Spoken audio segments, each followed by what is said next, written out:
नहीं नहीं, कुछ नहीं किए हैं, अभी जस्ट पढ़ाना स्टार्ट किए हैं। Balance this reaction by ion electron method. सब लोग ट्राई करेंगे या मैं बैलेंस करूं?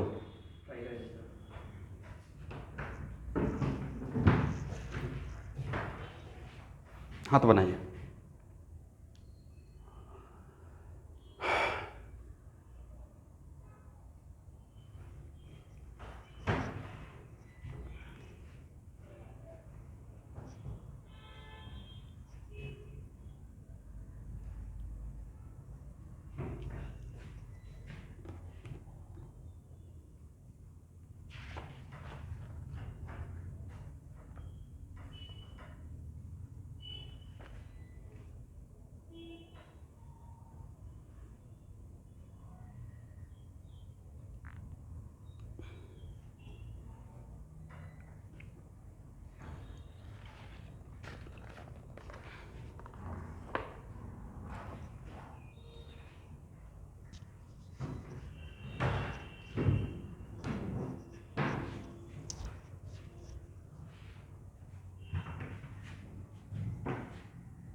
Hello everyone.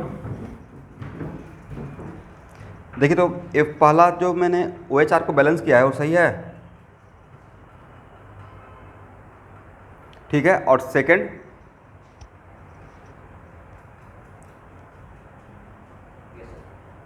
अब लास्ट स्टेप क्या रहेगा, एडिशन ऑफ OH और एंड RH और OH एंड RH को इस तरीके से ऐड करना है दैट्स वाई बस इलेक्ट्रॉन कैंसिल हो जाए। तो फर्स्ट में कितना से मल्टीप्लाई करेंगे 3 से, और सेकंड में कितना से मल्टीप्लाई करेंगे 20 से। आप जोड़ दीजिए राइट।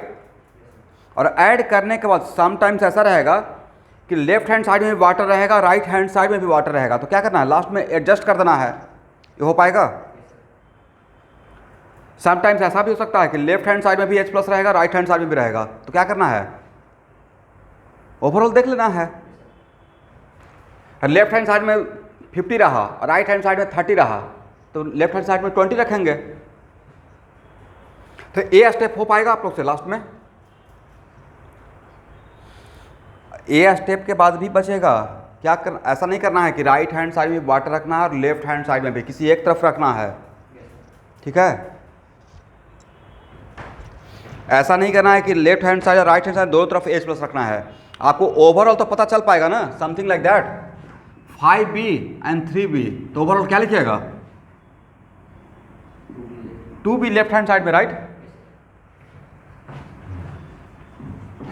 चलिए, तो इस मेथड का एक खासियत क्या रहा कि सर इस मेथड से मतलब मुझे किसी हाफ रिएक्शन को हर एंगल से सिर्फ बैलेंस करना है, जो कि इलेक्ट्रोकेमिस्ट्री में यूज में आएगा।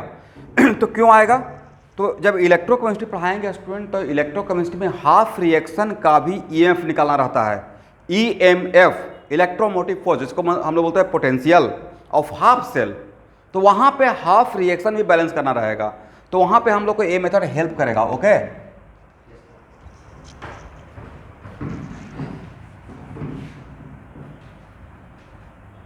ऑब्वियसली बैलेंस करेंगे, मैं सबके लिए बोल रहा हूँ। दोनों तरफ H+ नहीं रखेंगे, राइट।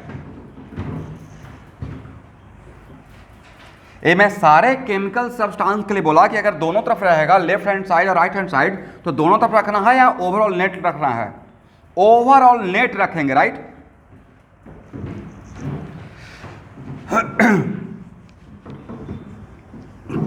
चलिए, अच्छा स्टूडेंट, अगर लेट अस सपोज अगर रिएक्शन आपका मॉलिक्यूलर फॉर्म में दिया हुआ है, बट आपको बोला गया है balance this reaction by ion electron method. मानते हैं आपका 12th के एग्जाम में आ गया बोर्ड में, तो सर ये तो कैसे आएगा, तो 11th का है। नहीं भाई, आएगा। अगर इस तरीके से दिया हुआ है एग्जाम में समथिंग लाइक दैट, ऐसे अगर दिया हुआ है मॉलिक्यूलर फॉर्म में और आपको बोला गया है balance this reaction by ion electron method, कौन सा मेथड, कैसे कीजिएगा।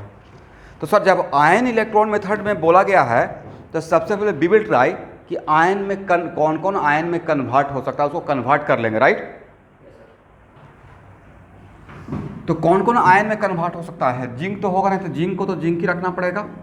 ये हो सकता है सर, नहीं ये भी तो हो सकता है,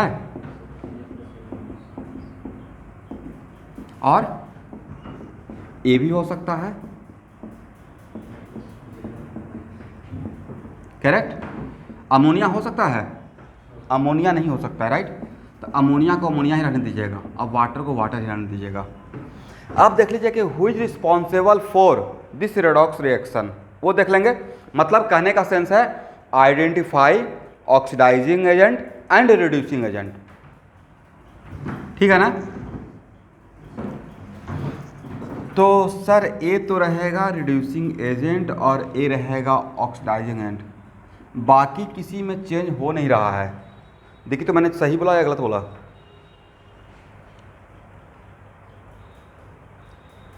ऑक्सीजन का चेंज हो नहीं रहा है, सोडियम का चेंज हो नहीं रहा है, राइट। और मीडियम क्या है स्टूडेंट, तो सर इसमें तो बोलने वाली बात ही नहीं है, तो देख ही रहा है बेस है, तो मीडियम क्या है, बेसिक, राइट। तो सबसे पहले OH लिखते हैं, इसका मतलब zinc converted into what, ZnO2 2-, correct. और इसमें इलेक्ट्रॉन नहीं लिख देना है, इलेक्ट्रॉन का जो एंट्री होता है वो लास्ट में होता है, उसको बैलेंस करने के लिए, चार्ज को बैलेंस करने के लिए, राइट। रफ वर्क करके रख सकते हैं। एनीवे अब यहाँ पे जिंक तो बैलेंस है, जिंक को छोड़कर फिर ऑक्सीजन को बैलेंस करना है, राइट। बट बेसिक मीडियम में मैंने जहाँ तक कल पढ़ाया था कि जितना एक्सेस ऑक्सीजन रहेगा उतना ही ऐड करना है क्या, वाटर मॉलिक्यूल्स, याद है। और उसका जस्ट डबल ऐड करना है OH-, राइट। यहां तक क्लियर। अब नेक्स्ट हाइड्रोजन को बैलेंस करेंगे, लेकिन हाइड्रोजन का बैलेंस करने के लिए बोला गया था कि इफ रिक्वायर्ड, देखिए तो लिखा हुआ है, और अगर बैलेंस हो चुका है तो नहीं करेंगे। तो देखिए तो हाइड्रोजन यहाँ पे अनबैलेंस है या बैलेंस है, तो नहीं रिक्वायर्ड है तो फिर एक्स्ट्रा प्रेशर नहीं लेना है, अगर बैलेंस है तो बैलेंस है, राइट। अब चलिए चार्ज को बैलेंस करते हैं। From in left hand side how much amount of charge, 4 unit. इस तरफ कितना है, 2 यूनिट, राइट। तो क्या ऐड करने से बैलेंस हो जाएगा, और आपको बैलेंस करना है इलेक्ट्रॉन के हेल्प से बस। तो सर ये तो पहले से ही पता था, ऑक्सीडेशन हो रहा है और जिंक का 0 से +2 में जा रहा है, 2 इलेक्ट्रॉन आना ही था, राइट। नहीं तो जिंक +4 OH- ZnO2 2- +2H2O अब +2 इलेक्ट्रॉन। ड्रॉपर बैच का स्टूडेंट,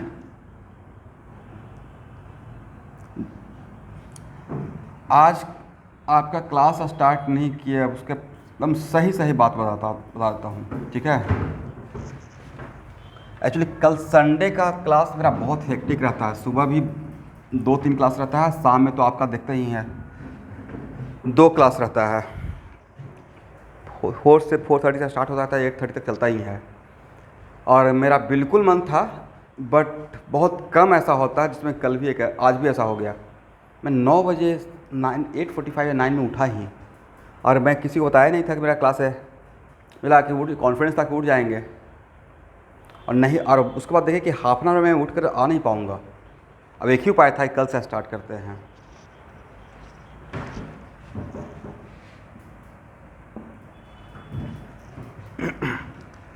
चलिए कभी कभी हो जाता है। एनीवे अच्छा, आप लोग को 12th वाले मैं प्लेलिस्ट फाइल तो शेयर कर दिया हूँ, लेकिन उसमें बहुत ज़्यादा है, स्कूल के एग्ज़ाम की चाहिए उतना देख लीजिएगा, लेकिन मैंने भेज दिया है। मिल गया है ना, ओके। और ड्रॉपर का भी मिल गया है, मैं भेज दिया कि मतलब आप लोग को कॉन्फिडेंस रखे, नहीं मेरे पास है, लेकिन मैं क्लास पढ़ाऊँगा भाई, कॉलिगेटिव और ए और P ब्लॉक D ब्लॉक जो भी जितना पढ़ते रहिए, ठीक है। अब RH पे आइए।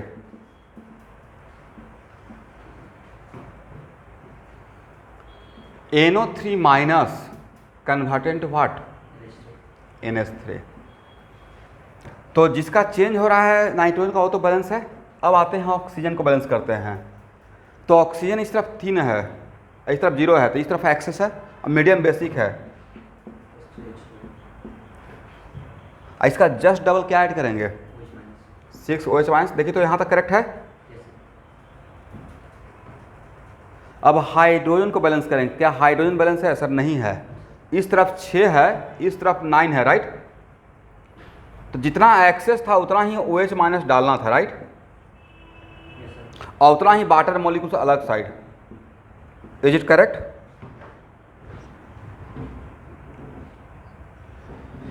अब आते हैं चार्ज को बैलेंस करते हैं। इस तरफ कितना यूनिट निगेटिव चार्ज, सर 1, और इस तरफ कितना, सर 9।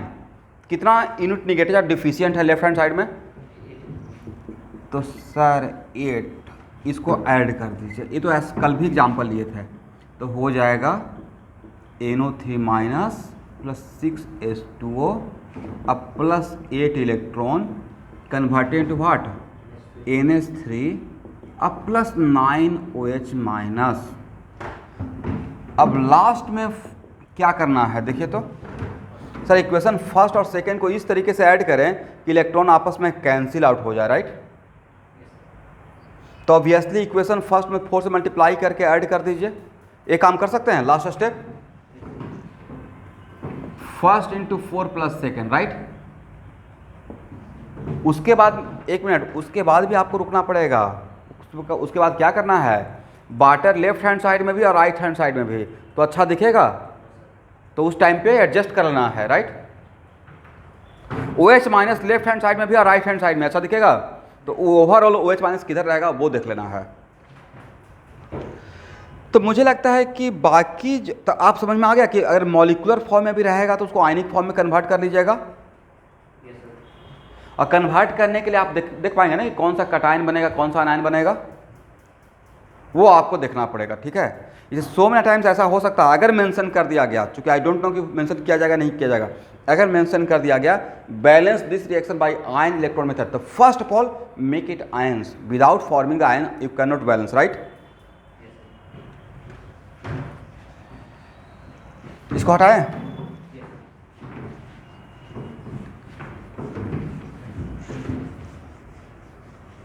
अच्छा, रेडॉक्स का असाइनमेंट आप लोग से बन रहा है, कुछ प्रॉब्लम नहीं बनेगा, उसको मैं डिस्कस करूंगा। बट और रेडॉक्स का IIT क्वेश्चन बैंक में, अच्छा नीट का क्वेश्चन बैंक में शायद स्पेशली रेडॉक्स रिएक्शन दिया हुआ होना चाहिए। दिया हुआ है क्या नीट के क्वेश्चन बैंक में, ड्रॉपर बच, वो देख लीजिएगा आप ले। और IIT वाले का शायद मोल कॉन्सेप्ट में रहना चाहिए, बेसिक ऑफ मोल कॉन्सेप्ट जो चैप्टर है उसी में रहेगा ऑक्सीडेशन रिडक्शन।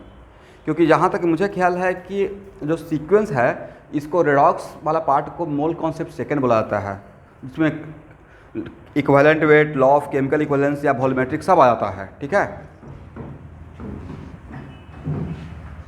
तो खोज कर बना सकते हैं ना IIT क्वेश्चन बैंक से प्योर रेडॉक्स वाला प्रॉब्लम या एन फैक्टर निकालने का। चलिए अब यहाँ देखिए स्टूडेंट, एक बार मैं और भी बताया था और आप लोग को, अच्छा थोड़ा तो पढ़ाए थे शायद आप लोग को लॉ ऑफ केमिकल इक्विवेलेंस।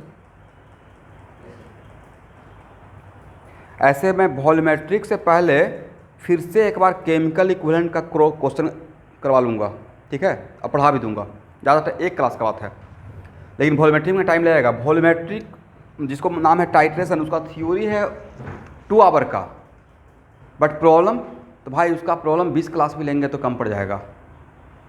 पहले एक ज़माना था जब वॉल्यूमेट्रिक का एकदम हाफ पेज का प्रॉब्लम आता था, अभी तो ट्रेंड कम वो नहीं रह गया। मतलब एक टाइम पे होता ना किसी चैप्टर का बहुत, जैसे पहले एक ज़माना था न्यूटन्स लॉ ऑफ मोशन से बहुत प्रॉब्लम होता था, 2 पुली 3 पुली ऐसे करके, 10 पुली नहीं आता है लेकिन 2-3 पुली आता है।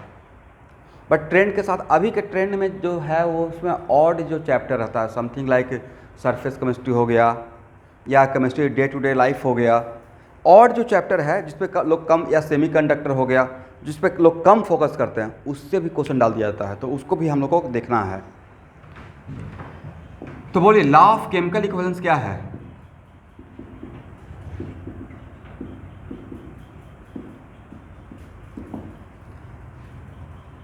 अभी के जितना मुझे इलेक्ट्रोकेमिस्ट्री में रिक्वायर्ड रहेगा, तो sir according to law of chemical equivalence मान लेते हैं कि मेरे पास A plus B converted to C और प्लस D, और मैं पहले ही बोल रहा हूँ कि A अनबैलेंस, बैलेंस नहीं है, क्या है? अनबैलेंस है। तो अगर A अनबैलेंस है तो कोफिशिएंट कुछ रहा होगा, तो एक और A 1 स्टेप है 1 स्टेप। तो according to law of chemical equivalence, not according to law of mole method, right, according to law of chemical equivalence A का 1 इक्विवेलेंट B के कितने इक्विवेलेंट के साथ रिएक्ट करेगा? 1। और C का कितना इक्विवेलेंट प्रोड्यूस करेगा? 1। और D का भी कितना इक्विवेलेंट? तो लिखिएगा according to law of chemical equivalence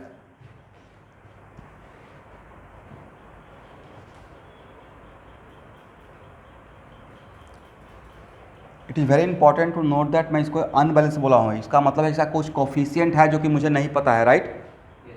according to law of chemical equivalence 1 equivalent of A react with one equivalent of V, react with one equivalent of B, produce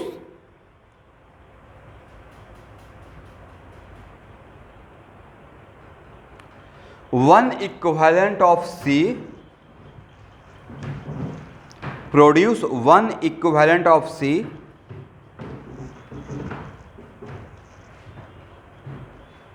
and one equivalent of D,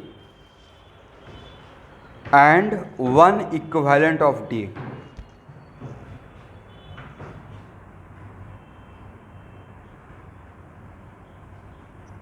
It means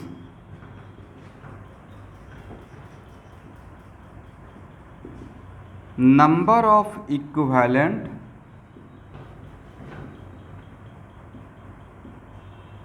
of A must be equal to, अगर reaction करता है तो number of equivalent of V must be equal to number of equivalent of C equal to number of equivalent of D। यहाँ तक समझ में आ गया? चलिए, तो स्टूडेंट इलेक्ट्रोकेमिस्ट्री में कहीं कहीं पे मुझे इस बात का रिक्वायरमेंट रहेगा। अच्छा बताइए, आप रेडॉक्स रिएक्शन में या एसिड बेस रिएक्शन में मोस्टली हम लोग क्या करते हैं कि एरो के लेफ्ट हैंड साइड का, एरो का लेफ्ट हैंड साइड का जैसे एसिड रहेगा या बेस रहेगा। सर एसिड बेस का तो आपने सिखा ही दिया है कि एसिड का वन मॉलिक्यूल जितना H प्लस देगा रिएक्शन में वही उसका एन फैक्टर रहेगा, बेस का वन मॉलिक्यूल जितना OH माइनस देगा वही उसका एन फैक्टर रहेगा, राइट। तो इसका तो एसिड निकल जाएगा। और सर आपने ये भी बता दिया है कि कोई रिएक्शन अगर नहीं दिया रहेगा, if reaction is not mention, तो मैक्सिमम जो उसका बेसिसिटी ऑफ एसिड रहेगा उसी को एन फैक्टर पकड़ लेना है। ये सब हम लोग मोल कॉन्सेप्ट में ऑलरेडी पढ़ चुके हैं, सारे बैच को मैं बोल रहा हूँ। ये मत बोले कि सर नहीं पढ़ाया है, अब बोलते ही नहीं है, सबसे बड़ा समस्या है ये है। ड्रॉपर बैच हुआ है नहीं हुआ है?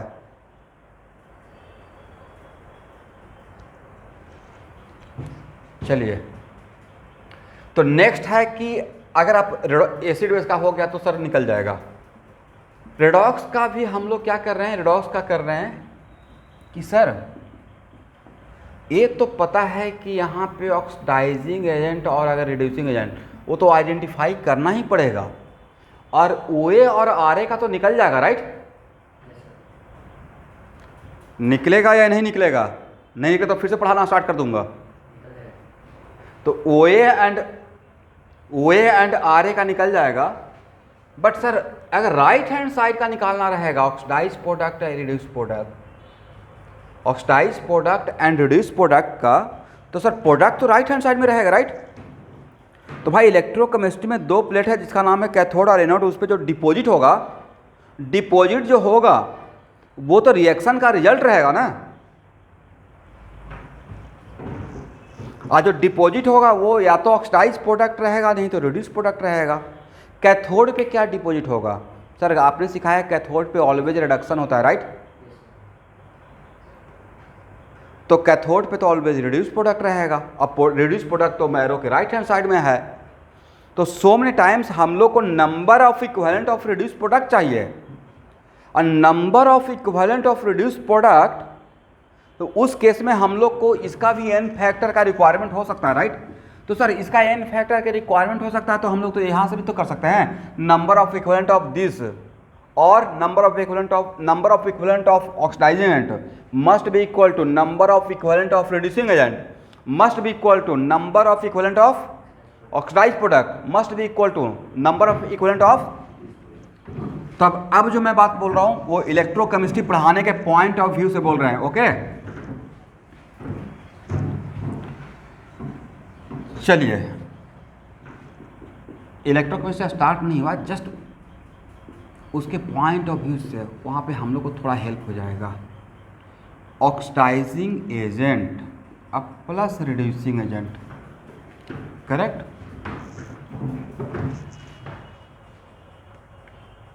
हेलो, हाँ हाँ,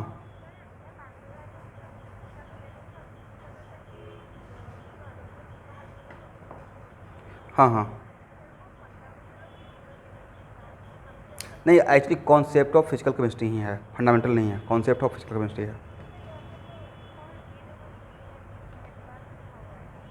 लेकिन वो थ्योरी का ठीक रहेगा, ले लीजिए। हम्म,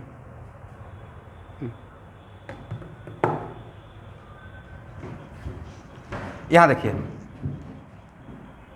oxidise product plus reduce product, तो स्टूडेंट ए कहाँ पे रहेगा सर? ऑक्सीडाइजिंग एजेंट का मतलब है कि हो रहा होगा क्या, रिडक्शन, राइट? खुद का क्या हो रहा होगा, और रिड्यूसिंग एजेंट का मतलब खुद का क्या हो रहा होगा, oxidation, correct.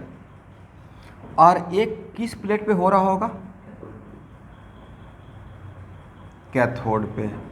Red always at cat, reduction always कहाँ पे, कैथोड पे। तो इसका उल्टा क्या रहेगा, ऑक्सीडेशन ऑलवेज एट एनोड पे, राइट?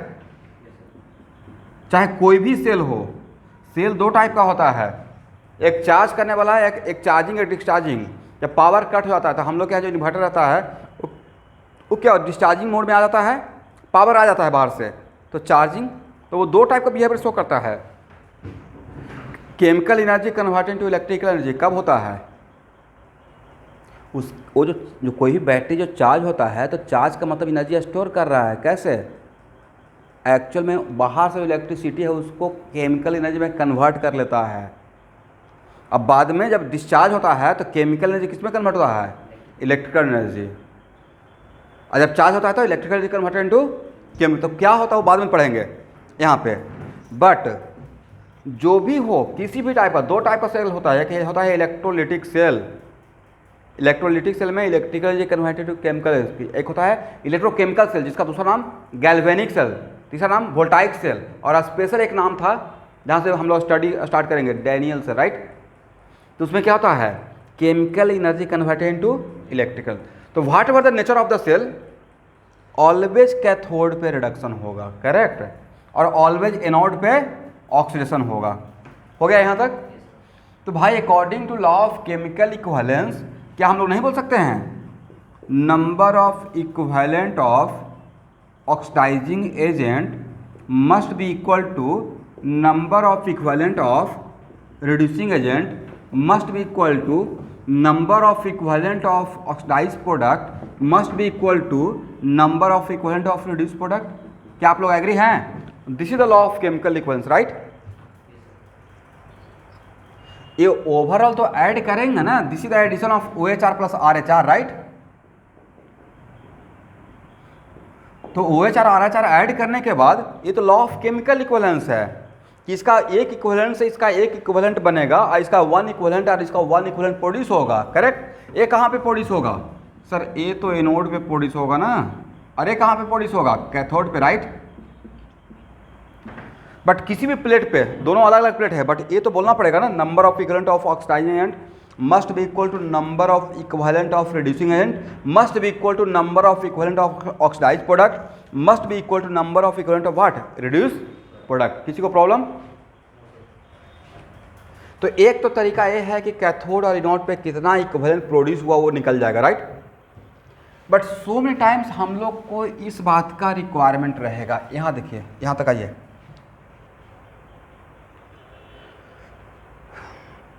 न्यू बैच का स्टूडेंट ज्वाइन किए हुए हैं?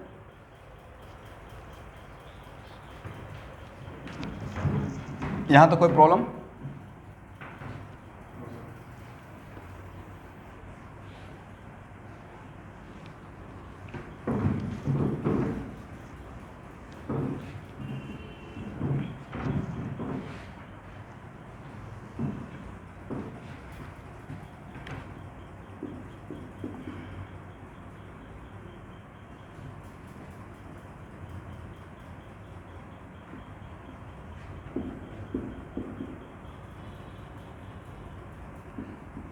अब देखिए,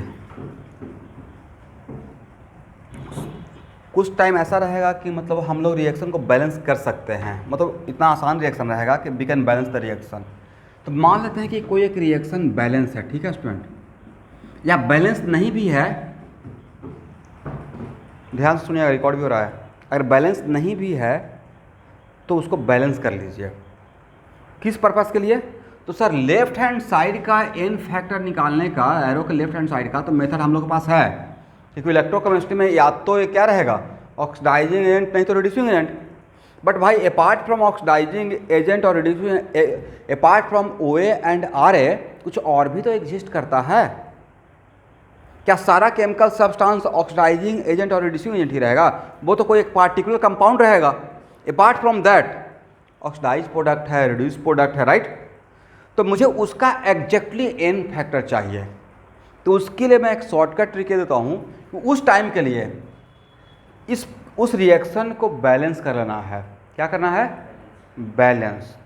और यहाँ से यहाँ तक बैलेंस करने के बाद किसी एक का भी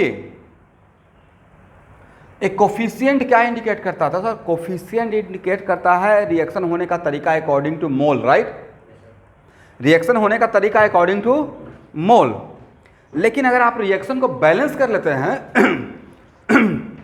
और यहां से यहां तक A B C and D में किसी एक का भी अगर एन फैक्टर पता रहेगा तो सबका एन फैक्टर निकल जाएगा।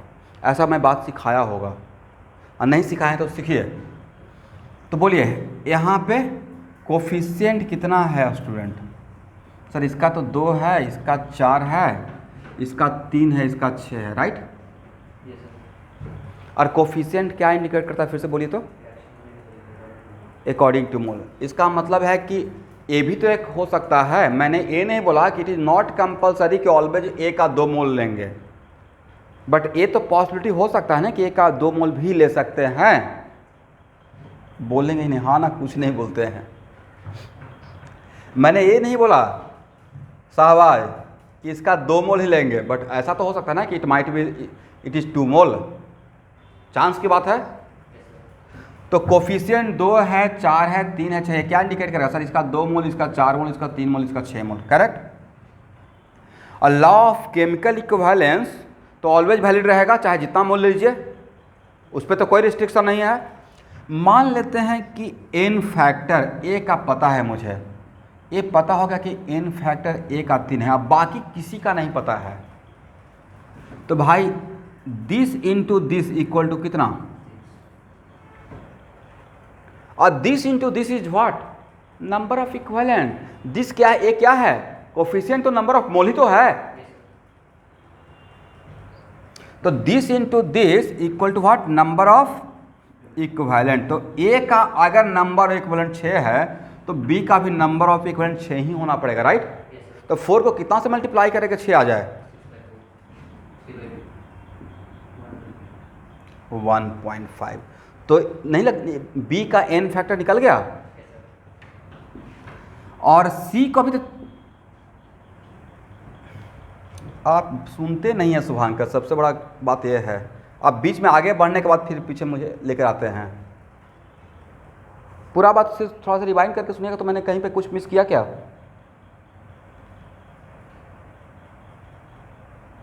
आप लोगों को समझ में आ गया, बाकी लोग को, कि मैंने कहाँ से क्या बोल रहा था? तो आप कैसे मिस कर गए? अब बोलेंगे ही नहीं। आप बीच में पानी नहीं पीने के लिए चले जाते हैं क्या? तो फिर मिस कैसे हो गया? एक ही बात को मैं 10 बार बोलता हूं रुक रुक कर, तो कहां पे मिस कर गए? बोलिए क्वेश्चन क्या है, जल्दी से बोलिए। बोल, बाकी लोग बताइए एन फैक्टर कैसे पता चला गया? यस, मैंने बोला कि लेटेस्ट सपोज, पूरा बात सुनिए एकदम ध्यान से। मैंने बोला कि यहाँ से यहाँ तक अगर किसी एक का एन फैक्टर अगर पता हो जाता है, लेटेस्ट सपोज एक का अगर एन फैक्टर एक का अगर मुझे पता चल गया तो इसके हेल्प से बाकी का निकाल लेंगे, यही बोल रहे थे ना। तो बाकी लोग जब सुन लिया तो आप कैसे मिस कर गए?